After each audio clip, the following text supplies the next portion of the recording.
Ideologi itu adalah kumpulan ide, keyakinan dan nilai yang dipegang oleh suatu kelompok, bangsa, atau gerakan politik. Gampangnya, ideologi itu kayak peta yang nunjukin jalan dan cara kita bertindak bersama. Ideologi ini mencakup banyak hal, seperti politik, gimana cara mengatur negara, hubungan antara orang-orang dan negara, dan gimana kekuasaan dibagi-bagi.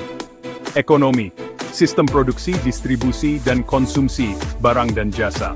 Sosial, struktur masyarakat, gimana orang-orang berhubungan satu sama lain, dan nilai-nilai sosial yang dianut. Kultural, seni, budaya, agama, dan cara hidup. Terus, apa sih fungsi ideologi? Mobilisasi menggerakkan banyak orang untuk mencapai tujuan bersama. Legitimasi, memberikan alasan kenapa kekuasaan dan tatanan sosial yang ada itu benar.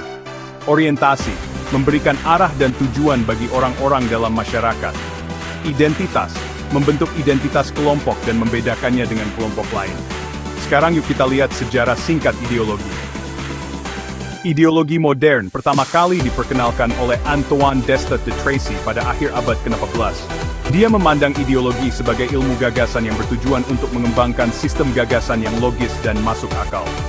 Perkembangan ideologi juga dipengaruhi oleh berbagai peristiwa sejarah.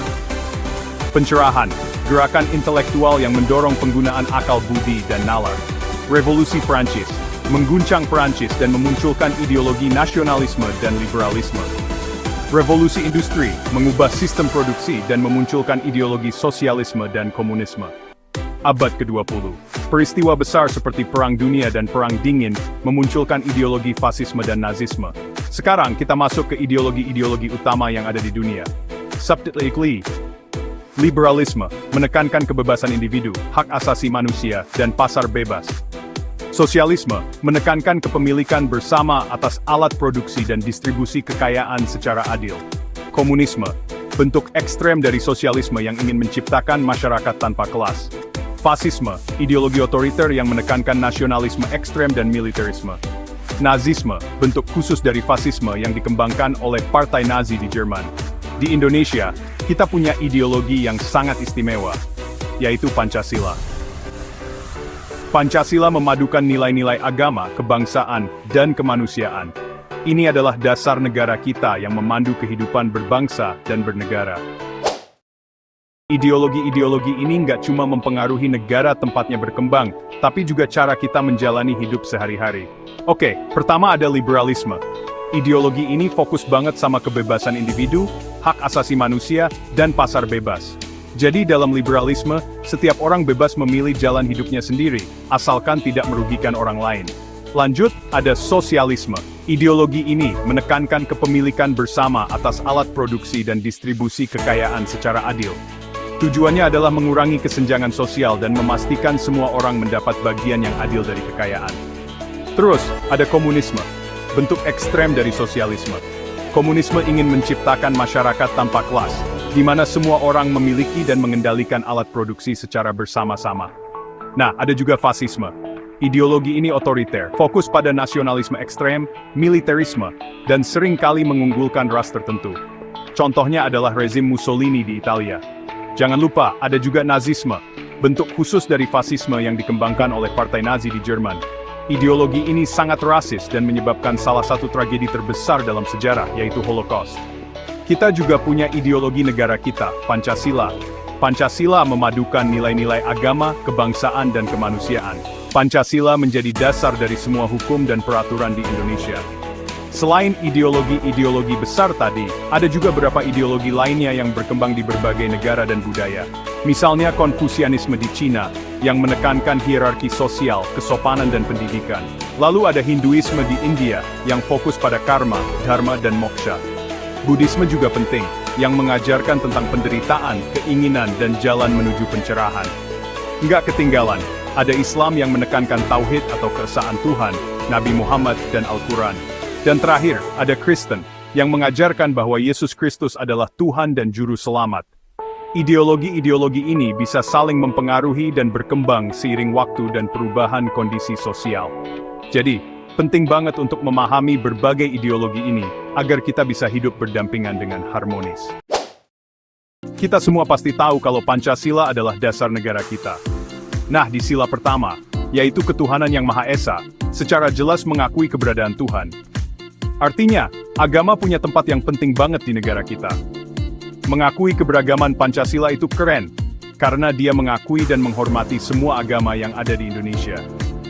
Ini tercermin dari semboyan kita, Bhinneka Tunggal Ika, yang artinya berbeda-beda tetapi tetap satu. Jadi, Pancasila mengajarkan kita untuk hidup rukun, walaupun kita berbeda-beda. Toleransi beragama.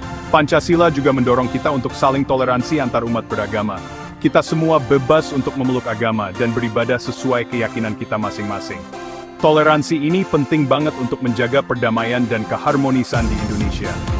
Nilai-nilai moral, agama itu memberikan dasar moral yang kuat buat kita. Nilai-nilai seperti kejujuran, keadilan, dan kasih sayang yang ada di agama, itu sejalan dengan nilai-nilai Pancasila. Ini membantu kita untuk menjadi bangsa yang punya karakter kuat dan bermoral. Persatuan dan kesatuan, agama juga bisa menjadi perekat yang mempersatukan kita sebagai bangsa. Nilai-nilai kebersamaan dan gotong royong yang diajarkan agama bisa memperkuat persaudaraan kita semua. Ketuhanan yang Maha Esa sebagai dasar negara. Sila pertama, Pancasila itu menjadi dasar filosofis untuk kehidupan berbangsa dan bernegara. Artinya, semua kebijakan dan tindakan negara kita harus didasarkan pada nilai-nilai ketuhanan. Tapi ingat ya, Pancasila itu bukan agama. Pancasila adalah dasar negara, bukan agama. Pancasila tidak mengajarkan cara beribadah atau ajaran agama tertentu. Ketuhanan yang Maha Esa bukan berarti negara agama. Ketuhanan yang Maha Esa dalam Pancasila berarti mengakui keberadaan Tuhan dan memberikan kebebasan kepada kita untuk beragama. Tapi bukan berarti menjadikan agama sebagai dasar negara kita. Nah, dalam hubungan Pancasila dan agama, ada beberapa hal yang perlu kita perhatikan. Implementasi dalam kehidupan sehari-hari. Nilai-nilai Pancasila dan agama itu harus kita terapkan dalam kehidupan kita sehari-hari, baik di keluarga, masyarakat, maupun negara. Pentingnya pendidikan agama. Pendidikan agama itu penting banget untuk menanamkan nilai-nilai agama pada generasi muda. Peran tokoh agama. Tokoh agama punya peran penting dalam menjaga kerukunan umat beragama dan memberikan pencerahan kepada masyarakat. Jadi, hubungan antara Pancasila dan agama itu sangat erat dan saling mendukung. Yuk kita jaga dan terapkan nilai-nilai tersebut dalam kehidupan kita sehari-hari. Pertama-tama, kenapa sih menerapkan ideologi itu penting? Membentuk ideologi yang hidup. Ideologi bukan cuma kata-kata di atas kertas. Dengan menerapkannya, ideologi jadi lebih nyata dan bermakna dalam hidup kita. Membangun karakter, menerapkan ideologi membantu kita membentuk karakter yang sesuai dengan nilai-nilai yang kita yakini. Mewujudkan masyarakat yang lebih baik. Dengan menerapkan nilai-nilai positif, kita bisa menciptakan masyarakat yang lebih harmonis, adil, dan sejahtera. Menjaga keutuhan bangsa, menerapkan ideologi nasional, seperti Pancasila, bisa memperkuat persatuan dan kesatuan bangsa kita. Sekarang, mari kita lihat contoh cara menerapkan nilai-nilai Pancasila. Sila pertama, kita percaya dan takwa kepada Tuhan Yang Maha Esa. Kita bisa saling menghormati dan bekerja sama antar umat beragama. Sila kedua, kita saling menghormati guru dan teman. Kita juga saling tolong-menolong kalau ada yang kesulitan. Hindari dan tolak bullying di sekolah maupun di media sosial. Sila ketiga, kita bisa membeli produk-produk buatan Indonesia. Kita juga bisa ikut kegiatan masyarakat, seperti kerja bakti atau siskamling. Sila keempat, kita biasakan musyawarah untuk menyelesaikan masalah di kelas. Jangan memaksakan pendapat kita ke orang lain. Sila kelima, kita bersikap adil terhadap semua orang. Kita bisa membantu orang lain yang membutuhkan. Selain Pancasila, ada juga ideologi lain seperti liberalisme. Ideologi ini mengedepankan kebebasan individu, mendukung demokrasi, dan menghargai hak asasi manusia. Sosialisme ideologi ini memprioritaskan kesejahteraan bersama, mengurangi kesenjangan sosial, dan mendukung kepemilikan bersama atas alat produksi.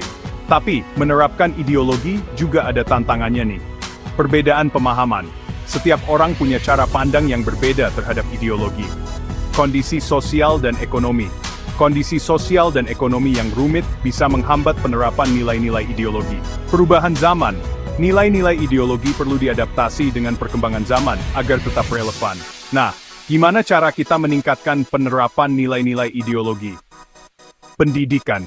Pendidikan tentang nilai-nilai ideologi sejak dini itu penting banget untuk menanamkan kesadaran dan pemahaman. Panutan, tokoh-tokoh masyarakat dan pemimpin harus jadi contoh dalam menerapkan nilai-nilai ideologi. Sosialisasi, melalui berbagai media, nilai-nilai ideologi perlu terus disosialisasikan kepada masyarakat. Evaluasi dan pengembangan. Cara kita menerapkan nilai-nilai ideologi perlu terus dievaluasi dan dikembangkan agar sesuai dengan kebutuhan zaman. Jadi, teman-teman, yuk kita terapkan ideologi dalam tindakan. Dengan begitu, kita bisa membuat dunia ini jadi tempat yang lebih baik. Terima kasih sudah menonton, sampai jumpa lagi.